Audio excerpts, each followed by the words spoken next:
So we've had Title IX for quite some time, but looking at some of the research numbers, for instance, if we look at Title IX and the number of women coaching, for instance, in college athletics, we know that the numbers haven't moved significantly.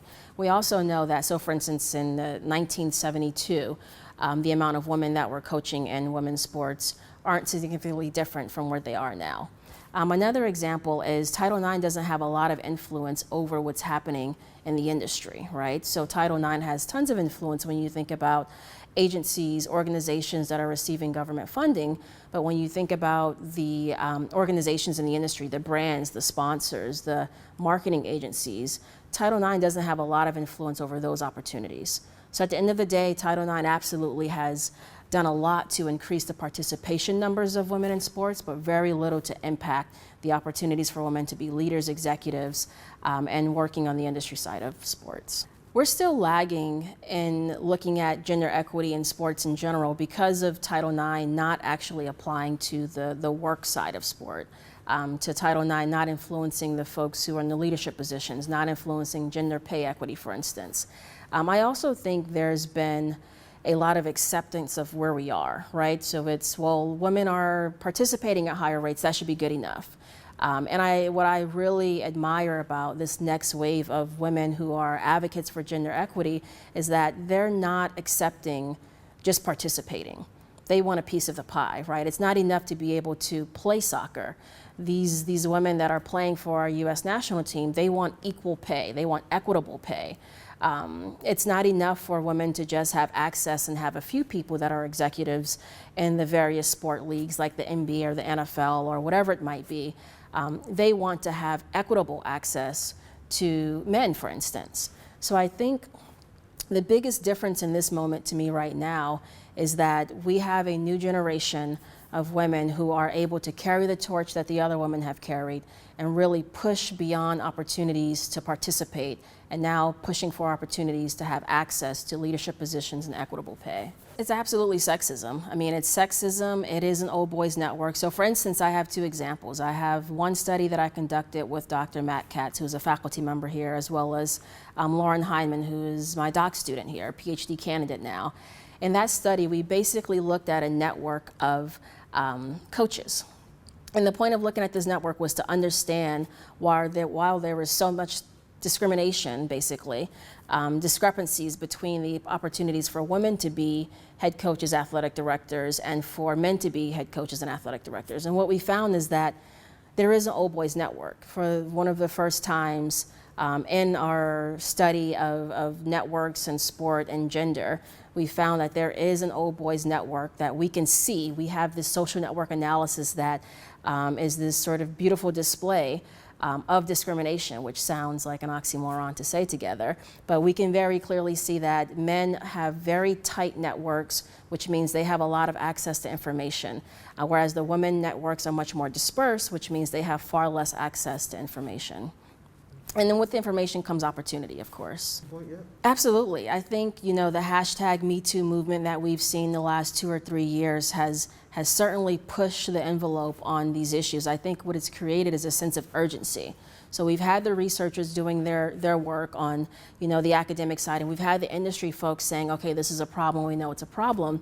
But I think what the hashtag #MeToo movement did is it created a sense of urgency around the threat of being, you know, for instance, sued, or the threat of sort of any legal action taking place. And that sense of urgency has created opportunities like the collectives, the think tank. The research is very clear that when you create these spaces that are more diverse and that are inclusive, the return is that you have people that are more productive. You have people that are more creative. You create organizations that can be more innovative. A colleague of mine, Dr. Nicole Melton, who's a faculty here at UMass, we did a research project a few years back where we worked with ESPNW to understand the culture of inclusion in college athletics. And what we found is that in college athletics, the athletic departments that are inclusive and diverse, so they have inclusive policies, they have higher numbers of diversity when it comes to sexual orientation, gender, as well as race and ethnicity. Those departments are the most successful on the field or court. They're winning the most games and they're bringing in the most money, for instance. The athletic departments that are more diverse but lack inclusive policies, they are the worst performing departments. And the athletic departments that have inclusive policies but lack diversity are in the middle. So what that research showed us is that it's very important for organizations in sport, particularly college athletics, for them to consider both increasing their diversity as well as being inclusive.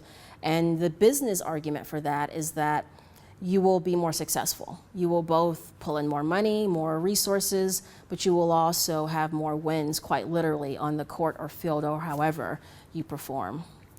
Women as an economic power, women are powerful and only becoming more powerful.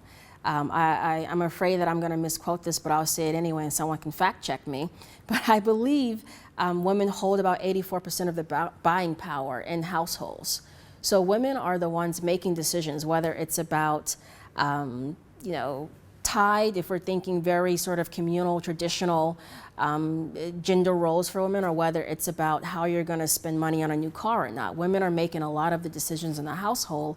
And the same comes for sports. When we think about sports and whether it's buying season tickets for a game, whether it's buying that favorite athlete's jersey, women are making those decisions. So it's very important that in sport in particular, the brands as well as the properties, so the leagues, the teams, that they understand what women want, particularly millennial women and particularly Gen Z women. Millennial women and Gen Z women want organizations, they want products, they want to engage with consumption that is very cognizant and aware and woke, so to speak, right? They want to engage with organizations that value diversity and inclusion. They want to engage with organizations that value sustainability, that value social justice. So it's going to be super duper important for these organizations moving forward, whether they're on the property side, so whether they're the NBAs or the, National Women's Soccer League or whatever it might be, NFL for instance, as well as on the brand side, to understand that they're going to have to engage with social justice, diversity, equity, and inclusion, as well as sustainability, including social sustainability, if they want the attention and, quite honestly, the dollars of these millennial and Gen Z women. The WNBA is fascinating to me right now because not only have they proved that women and women's professional sports can be profitable, but also they've proven that to have women athletes who are Black, queer, non-binary, that is marketable. So the traditional standard of what you can be as an athlete to be marketable has been turned upside down by the WNBA, particularly this summer. I would say this summer, the WNBA has been probably the most vocal organization around social justice, around diversity, equity, and inclusion years before now.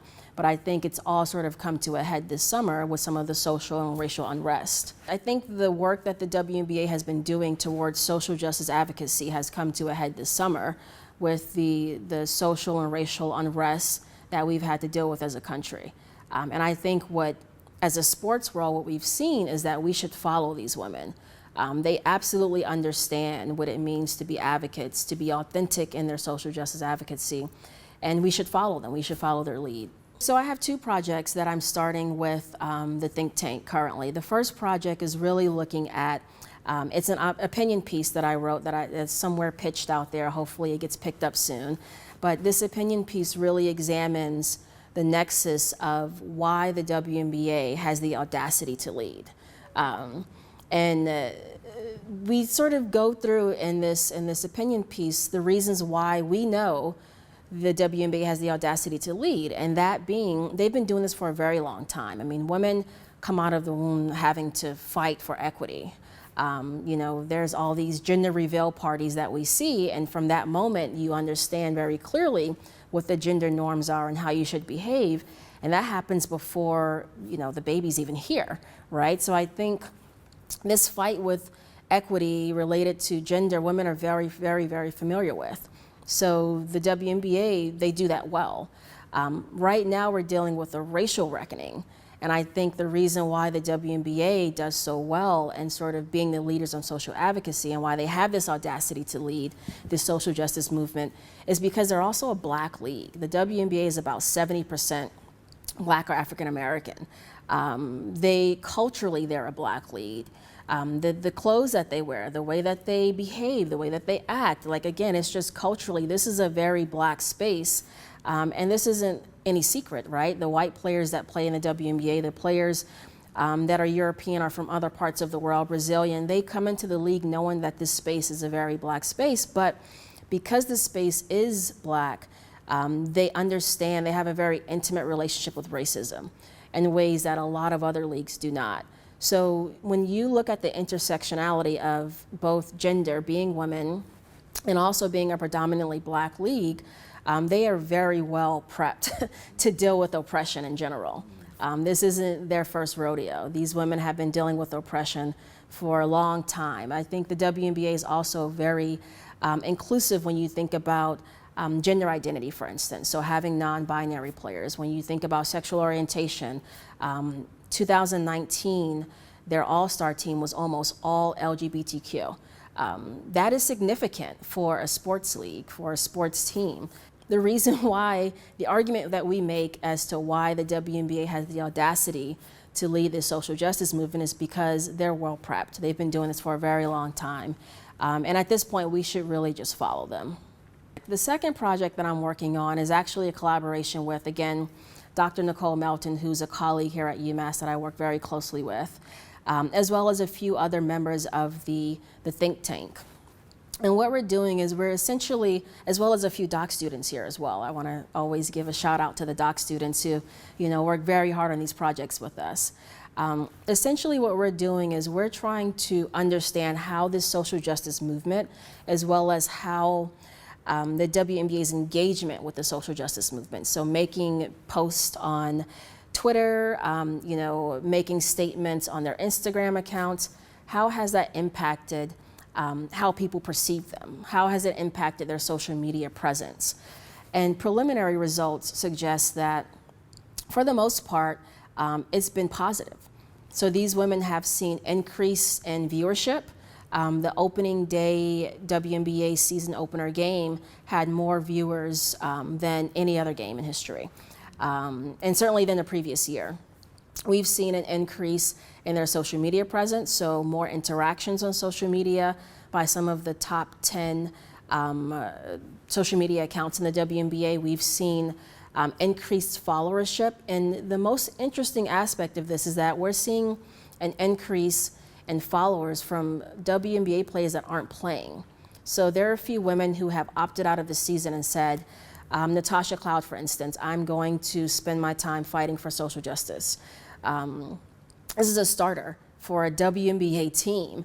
And Natasha Cloud in the month of July, I believe, July to August, saw an increase of 100,000 followers.